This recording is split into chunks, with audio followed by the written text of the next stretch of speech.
Welcome back to Unbound Being, and today I wanted to speak about the issue of why so many people who join satsangs and go to gurus can be still outside of the heart and somehow are unable to go into the heart, into the space of being. Even after sometimes years or decades of being with different masters, different teachers, different gurus. Why is it so hard, it seems? And is it because the guru or the teacher is lacking in clarity and in the ability to explain, or is it because the individual, or you could say the person, is reluctant to really get rid of the ego, to really get rid of the identity? And that's a matter that should be looked into, because often you might get the idea that, well, you may see these gurus out there teaching really beautiful teachings, and yet hundreds of people, thousands of people who are following them don't seem to reach the same point, the same surrender, the same stillness, the same silence and loving, compassionate, joyous, beautiful love for the truth, this state of being. For so many people it remains an intellectual knowledge, but they don't really embody that which they say and they claim to love. And so today I wanted to speak about that and clarify it through an analogy of a house. And basically you could say that many people are just not willing to go home. They are, you could say that home is the heart. So the heart space, the presence, the being is what you truly are. This is the Atman, this is who you truly are. And this is where you want to go. If you want to go home, this is where you want to go. Home is not where your house is, but in this case I'm going to be talking about the house of the heart. Home is where the heart is. And so many people, because they have ignorant parents who don't know anything about the heart and the truth and the spiritual life and any of the stuff we're busy with, it non-dual, Advaita, and all these kinds of teachings, they encourage you to become the mind. So all your teachers and all your parents, usually for most people, they didn't know anything at all about the truth, about the heart space. So they encouraged you to become thinking, mindful beings, and lose therefore the real being of stillness and silence and presence, and instead become obsessed with the thoughts. In a way you could say that that's like leaving the home. As a child, unconsciously you are conscious, or you could say you're aware but you're not consciously aware. And so the child sees everything around it, and the parents, teachers, and everybody tells them things, and as they do, they basically are leaving the house. They're leaving the heart, they're leaving their home, and they're walking out away. Every thought, every emotional identification, and every personalization, and all of these identifications of the external world start to be steps away from the house. And in the beginning it seems quite okay, because peeking back over your shoulder you'll notice, well, the house is still there, which means the children who have not lost their presence, their awareness, but are slowly stepping step by step, layer by layer, being covered over by this mind consciousness, this ego mind consciousness, they haven't noticed yet how that's going to affect their life in the long term. And so they're kind of in awareness, and then layer by layer they're losing it, and it's not noticeable. It's basically how the New World Order type of figures, the ruling elites cover or control society step by step. You can't just take the liberties away in one go, but you erode them away day by day, and then within a couple of decades you got the society where you want them to be, without revolting, right? Which is the slow way of taking something over. The ego is the basis of that. And the ego does that, and therefore that's why these, whatever you want to call them, controllers do the same thing, because they're just an expression of the ego. And so you walk further and further and further away from the house of the heart, the house of love, the house of truth, the house of joy, the house of bliss, the house of God, the house of the eternal spirit. And so thinking and mentalizing and conceptualizing and all these theorizing of the human mind and all the schools and all the TVs and all the YouTube videos and all the stuff that is not about truth will take you step by step further away from the heart space. And then at some point, for those who have come to that point, it becomes unbearable.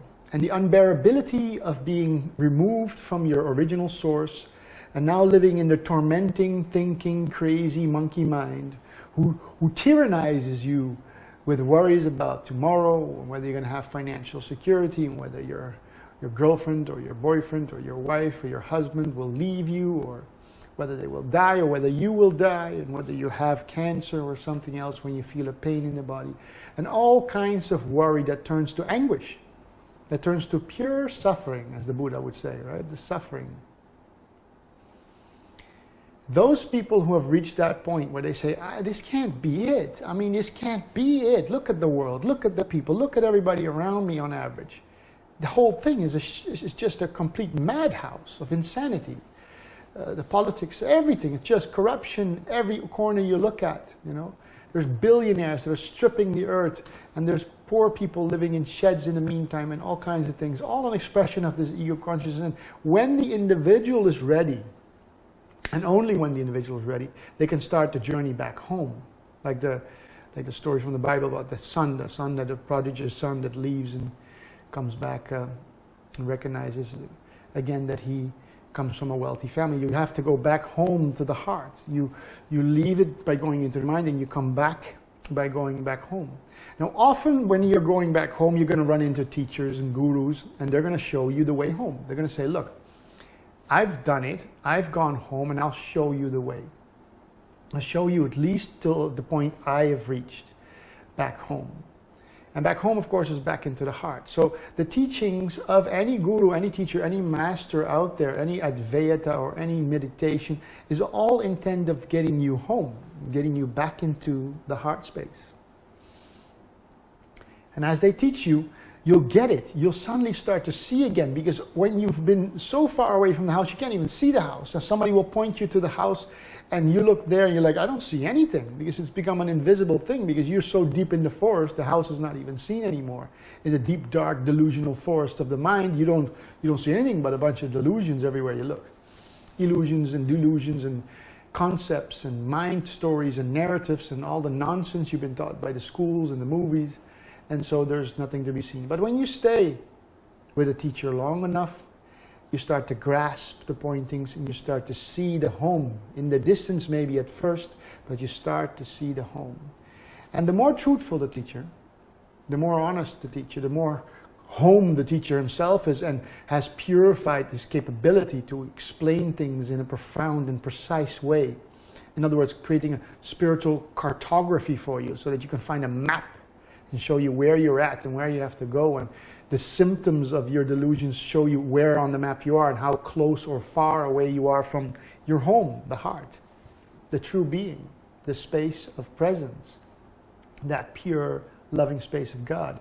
And so the teachers will show you the way back home. And as you start following their teachings, listening to their teaching and applying their teachings, especially meditations, you'll start to come closer and closer home. And once in a while, you'll see through the trees and through the mountains the peak of your home, your heart. And you'll feel as though, yes, I'm getting there, I'm really getting home. And you feel the love and the joy and the presence. And you're getting it, you're really getting it. But then you'll notice with the higher teachings, you'll find that the people who surround masters and teachers and gurus in the Sangha, you'll often find some of them are there for years, sometimes 10, 20 years, and they haven't yet returned fully home. And from time to time, they are still seem to be beating around the bush. At one time, they're in the heart or in the space of love and joy, in their true being. And then other times, they're frustrated again. They've fallen again for one of the delusions, and they feel like they're lost. And what I could say about this is that it seems to me that a lot of people feel quite comfortable to get close to home, but most people don't want to go into the home. You see, when you go into the home, you go into the heart. When you go into the heart, you go into being. And you leave behind stuff out there, outside. And of course, this is an analogy, so it won't work at all levels. But at a certain level, it could be seen like this. The teacher shows you back home, and once you reach the house, most people stand underneath the ledge. You know, if this was the house, and then there's usually a bit of a ledge of the roof sticking over, and it's quite okay. It's quite safe. It's dry there. There's, of course, still a lot of wind, but if you're standing on the right side of the house, there's less wind if it's blocking the wind. If it's raining, you're probably safe, unless it's really hard, raining hard and causing all kinds of mist and turbulences and things. But most people get to the house and they don't enter the house. They don't enter the heart. And so they play around. Although the master's brought them all the way back to the house and given them the key to the house, they prefer not really leaving the ego mind behind, really stepping into the house, into the heart of love and surrendering completely. So they stand outside the house, you know, and they're like, yeah, you know, I'm here, I'm Christ. And usually that's also where you find this kind of wrathful wisdom, a judging wisdom, where, you know, from the ledge of the house, you're finally found it. And you look at all those people that are still like halfway down or somewhere close to the house, but haven't reached the house yet. And they're stumbling over rocks, and they're hiding behind trees, and they're making these obstacles that are not really obstacles, and they're like, I can't get to the house, you know, oh my God, and then this thought came, and I was worried about this, and I was worried about that, and then you have all these stories, you know, yeah, I know I was really free, and 6 months ago when we were doing the satsang and the meditations, and I was feeling so good, and then I went home, and it took about like another week, but then after the second week, all my work and the family, and now, you know, I don't know anymore who I am, and blah, blah, the whole story. They get identified again with all these things. And it's easy to judge these people because from the ledge, underneath this roof piece, you're feeling quite stable, right? And so you're looking and you're going, look at these idiots. You know, they can't get there. But the fact is, you're not even in the house. Like most people are not in the house. And most of these people are like that. You know, most of them are coming to a lesser or more degree close to the home. And of course, those are out on the mountain, lost and running the other direction. Those are like, oh, look at them. You know, they're idiots. They don't know that the world's never going to satisfy them. And it isn't. Of course, it's right. It's true. But it shouldn't be a judgment, especially not if we're still standing outside of the house. If I'm still under the ledge, and once in a while I open up the door, and I stick in my hand and go, oh, well, meditation or satsang, and there's a really good satsang, and you're like really still, and you're bathing in this aware presence, and you just know you're home, but really it's only your hand in the house. You've maybe opened one of the windows and stuck the hand in. It's like, oh, ha, ha. But then after a while, you know, you take the handbag out, you look back outside, and guess what? There's a bunch of people in the garden, and there's a bunch of friends over here, and your family's inviting you for Christmas over there, and you get identified again. Because finally, this house, of course, is not a physical house, it's the heart. So what happens is people go into the heart, they rest there, and they feel, oh, that was a good satsang. That was a quiet, silent, beautiful place to be and resting.